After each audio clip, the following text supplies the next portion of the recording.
Hi hello నమస్తే welcome to Leo entertainment. దర్శకుడు ఏదైతే సినిమాని ఒక శిల్పిగా చెక్కడంలో ప్రముఖ పాత్ర పోషించేది మొత్తం కూడా దర్శకుడు. అయితే ఆ యొక్క దర్శకుల వరుసల్లో మన తెలుగు సినిమా ఇండస్ట్రీతో పాటు నేడు భారతదేశం గర్వించేటువంటి దర్శకుడు ఎవరైతే ఉన్నారో రాజమౌళి గారు. ఆ రాజమౌళి గారి సినిమా కోసం ఎప్పుడా అని ఇప్పుడు యావత్ తెలుగు ప్రజలతో పాటుగా దేశం మొత్తం కూడా ఎదురు చూస్తుంది. అదే మహేష్ బాబు గారితో నటించబోతున్నటువంటి సినిమా. అయితే అసలు ఆ సినిమా ఏ విధంగా ఉండబోతోంది, సినిమా బడ్జెట్ ఎంతలో ఉండబోతోంది, అసలు మొత్తానికి సినిమా దేని నేపథ్యంలో తెరకెక్కించబోతున్నారు, ఇవన్నీ కూడా తెలుసుకునే ప్రయత్నం చేద్దాం. మనతోనే ఉన్నారు సీనియర్ జర్నలిస్ట్ హేమసుందర్ గారు. సార్ నమస్కారం అండి. నమస్తే అండి. మొత్తానికి రాజమౌళి గారి గురించి ప్రత్యేకంగా చెప్పనవసరం లేదండి. మొన్న త్రిబుల్ ఆస్కార్ రావడంలో అసలుకి మొత్తం యావత్ ప్రపంచవ్యాప్తంగా ఆయన రేంజ్ ఏంటో అందరికీ అర్థమైపోయింది. స్టీవెన్ బర్గ్ కానీ, అదేవిధంగా స్పిల్బర్గ్ అంటూ ఆయనకి ఇష్టమైన దర్శకులు కూడా జేమ్స్ కెమెరూన్ అంటూ వీళ్ళందరూ కూడా ప్రశంసించారు ఆయన్ని. సో ఆయన నెక్స్ట్ ప్రాజెక్ట్ ఏంటి అని చెప్పేసి హాలీవుడ్ సినిమాలో కూడా ఎదురు చూస్తున్నటువంటి పరిస్థితులు. అయితే ఇప్పుడు మహేష్ బాబు గారితో ఆయన సినిమా ఉన్న నేపథ్యంలో ప్రధానంగా ఇప్పుడు బడ్జెట్, ప్రత్యేకంగా రాజమౌళి గారి సినిమా అంటే ఆ ప్రొడ్యూసర్ల దగ్గర నుంచి కామన్ ఆడియన్స్ వరకు కూడా అందరూ ఎంత పెద్ద బడ్జెట్ అని 1000 కళ్ళతో ఎదురు చూస్తుంటారు. ఇప్పుడు వాళ్ళందరికీ కూడా ఒక ప్రధానంగా వార్త వినిపిస్తుంది ఏంటంటే 1000 కోట్ల సినిమా బడ్జెట్ అని చెప్పేసి అంటున్నారు. ఇప్పటి వరకు మనం చూసుకుంటే భారతీయ చలనచిత్ర పరిశ్రమలోనే 1000 కోట్లు ఒక సినిమా మీద పెట్టుబడి పెట్టడం బడ్జెట్ పరంగా ఆ దాఖలాలు లేవు. మరి ఇప్పుడు మొదటిసారిగా రాజమౌళి గారు ఆ సినిమాతో 1000 కోట్ల బడ్జెట్ని పరిచయం చేయబోతున్నారని చెప్పేసి వార్తలు వస్తూ ఉన్నాయి. ఎంతవరకు నిజం అంటారు? అంటే 1000 కోట్లు బడ్జెట్ పెట్టడం అనేది తెలుగు సినిమా పరంగా సాహసం అని చెప్పాలి. మరి తెలుగు సినిమాని మాట్లాడాలి, ఇండియన్ సినిమా అని చెప్పాలి. ఇండియన్ సినిమా పరంగా సాహసమే అని చెప్పాలి. అసలు ఈ 1000 కోట్ల పదం ముందుకు రావడానికి కారణం ఏంటంటే, ఇటీవల తమ్మారెడ్డి భరద్వాజ గారు ఒక ఇంటర్వ్యూలో మాట్లాడుతూ ఇది 1000 కోట్ల బడ్జెట్, నవ్వుతో నా భవిష్యత్తు లాంటి సినిమా అని చెప్పి మాట్లాడటం వల్ల ఇది ఇంకా వైరల్ అవుతూ ఉంది. నిజంగా కూడా 1000 కోట్ల బడ్జెట్ అవడానికి అవకాశం ఉండదంటే, 1000 కోట్ల బడ్జెట్ అవుతుందంటే హీరో రెమ్యునరేషన్ కూడా అదే స్థాయిలో ఉంటుంది కంపల్సరీగా. అది 1000 కోట్లు పెట్టారంటే మరి దాంట్లో మరి మహేష్ బాబుకి ఇచ్చే రెమ్యునరేషను, దీపికా పదుకొనే అంటున్నారు హీరోయిన్, మరి ఇండోనేషియా నటి చెల్సియా అంటున్నారు, ఇతర ఫారిన్ ఆర్టిస్టులు అంటున్నారు. వీళ్ళ రెమ్యునరేషన్స్, లొకేషన్స్ మన కెన్యా అడవుల్లో ఫారెస్ట్ బ్యాక్డ్రాప్ అంటున్నారు. కాబట్టి ఆ కెన్యా కూడా వెళ్ళి లొకేషన్స్ చూస్తున్నారు రాజమౌళి గారు. మరి ఇవన్నీ చేయాలంటే, ఆ లొకేషన్లో షూటింగ్ చేయాలంటే ఫారెస్ట్ బ్యాక్డ్రాప్ కాబట్టి మరి బడ్జెట్ ఖచ్చితంగా వాళ్ళు రాజీ పడకుండా చేస్తున్నారు.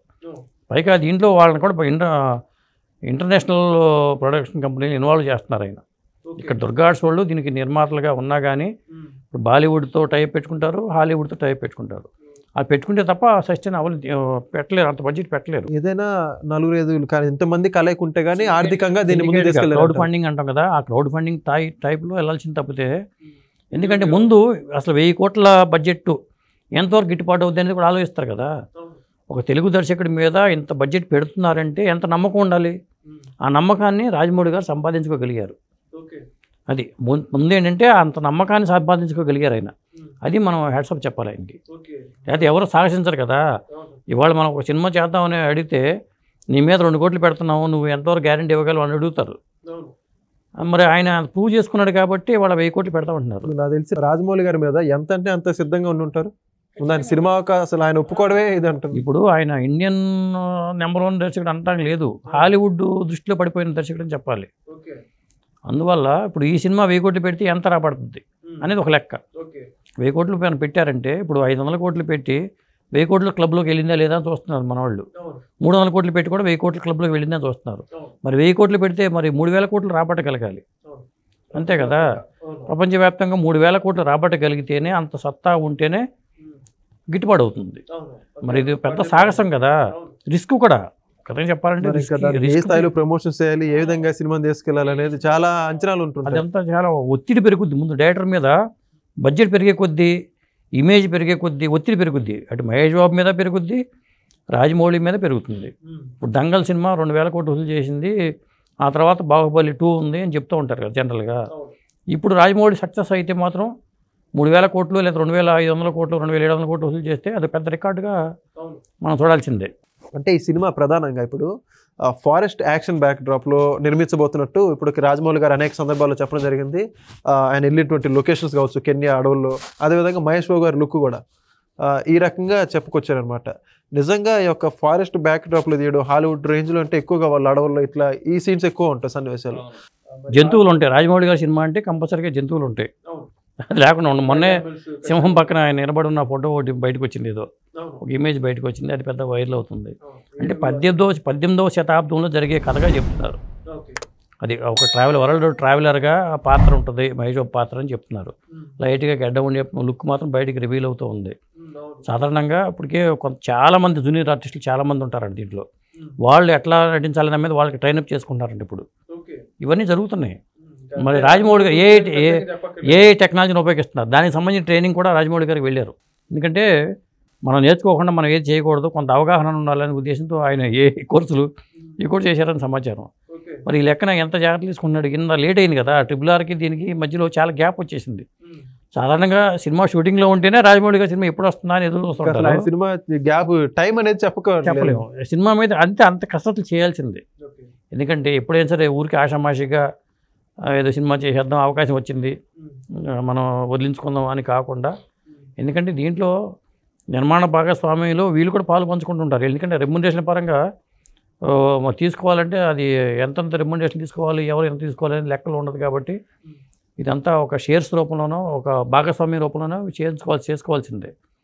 పైగా ఇది ఇప్పుడు కాదు, 15 ఏళ్ల క్రితం అగ్రిమెంట్ ఇది దుర్గా ఆర్ట్స్ వాళ్ళతో. 15 ఏళ్ల క్రితం? ఇప్పుడు 15 ఏళ్ల క్రితమే వాళ్ళు అడ్వాన్స్ బుకింగ్ ఇచ్చి దుర్గా ఆర్ట్స్ ప్రొడక్షన్స్ ఇప్పుడు వాళ్ళు క్షణము ఇలాంటి సినిమాలు చేసే సంతోషం ఇలాంటి సినిమాలు చేసిన బ్యానర్ అది.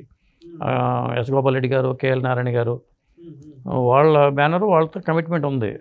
రాజమౌళి గారితో మహేష్ బాబుతో కూడా కమిట్మెంట్ ఉంది. కాబట్టి ఈ సినిమా మరి అప్పటి నుంచి ఇప్పుడు దాకా అది ఎప్పుడు అయింది. ఇది అదే జనవరిలో ఈ సినిమా సెట్స్ మీదకి వెళ్తుందంటారు. వెళ్ళే ముందు రాజమౌళి గారు ప్రెస్ మీట్ పెట్టి ఈ సినిమా డీటెయిల్స్ ఆర్టిస్టులు కొంతవరకు చెప్పేస్తారు. ఎందుకంటే ఇంత స్థాయి సినిమాలో ఒక మహేష్ బాబే ఉంటాడనుకోవడం భ్రమ.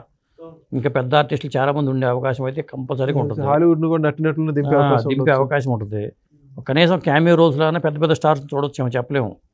ఇప్పుడు క్యామియో రోల్స్లో ఏ రజనీకాంతో లేకపోతే అమితాబ్ బచ్చనో ఇలాంటి వాళ్ళతో మరి ఇంతవరకు రాజమౌళి గారు చేయలేదు. కాబట్టి వాళ్ళని కూడా తీసుకురావచ్చు, చెప్పలేము కూడా. ఎందుకంటే సినిమా పరిధి పెరగ హాలీవుడ్ నటులు ఉంటారు కంపల్సరీగా. మరి ప్రభాస్ సినిమాలోనే మధ్యన విలన్గా చూసి అతను పెద్ద పేరు కొరియాకి సంబంధించిన నటుడి పేరు బయటకు వచ్చింది. ఇలాంటి సినిమాల్లో కూడా అలాంటి నటులు లేకపోతే మరి 1000 కోట్ల బడ్జెట్ పెట్టినప్పుడు కంపల్సరీగా అది ఉండాలి. అవును, మన గతంలో త్రిపురాల్లో చూసుకుంటే బ్రిటిష్ వాళ్ళందరూ కూడా చెప్పడం జరిగింది. ఇంకోటి ఇక్కడ పాన్ ఇండియా స్థాయి దాటి ఈసారి పాన్ వరల్డ్ అంటున్నారు. మరి ఎంతవరకు నిజం అంటారు? అది పాన్ వరల్డ్ అది మార్కెట్ చేసుకోగలగాలి. ఆ మార్కెటింగ్ టెక్నిక్స్ రాజమౌళి గారు తెలుసు. అంటే దీంట్లో కూడా ఆయన శ్రమ పెడతాడు. పైగా వాళ్ళ ఇంటిల్లి పాది కలిసి పనిచేస్తుంటారు, ఒక టీం వర్క్ లాగా పనిచేస్తారు. వాళ్ళు ఇంటికి వెళ్ళరు, ఆ సెట్లోనే భోజనం కానీ అన్నీ అక్కడే. ఒకసారి మొదలు పెట్టారంటే మొత్తం ఫ్యామిలీ అంతా అక్కడే ఉంటారు. అది మొదటి నుంచి ఆయన చేస్తున్న పనే. అవును, కార్తీక్ గారు లైన్ వరకు ఒక ఫెయిల్యూర్ లేకుండా మరి సినిమాని ముందుకు తీసుకెళ్ళడం, సినిమానే శ్వాసగా అదే ధ్యాసగా ఆయన బతకడం అనేది ఆయన సక్సెస్కి కారణం అని నేను అనుకుంటున్నా. పైగా అంత సక్సెస్ వస్తే ఒక్కోసారి ఏమవుద్దంటే పొగరు పెరుగుద్ది. ఏ వ్యక్తులకైనా ఎంతటి వాళ్ళకైనా మానవ మాత్రం ఎవరికైనా సరే కొంత అహంకారం పెరుగుద్ది, ఈగో ఉంటుంది కొద్దిగా. కానీ అతను మొదటి నుంచి కూడా తలకెక్కించుకోవాలి. తన గర్వం తలకెక్కించుకుంటే నాకు సక్సెస్ వచ్చిందని గర్వం తలకెక్కితే మనిషి ఫెయిల్ అవుతాడు. ఆ విషయంలో జాగ్రత్త పడటం గొప్ప విషయం అది. ఓకే, ఖచ్చితంగా సార్. ఈ సినిమా త్వరలో మీరు చెప్పిన విధంగా జనవరి నుంచి సెట్స్పైకి వెళ్ళనుందంటున్నారు. భారీ విజయాన్ని సాధించాలని, చలనచిత్ర పరిశ్రమలో ఇదొక మూలరాయిగా నిలబడని కోరుకుంటూ సెలవు తీసుకుంటాం. ధన్యవాదాలు.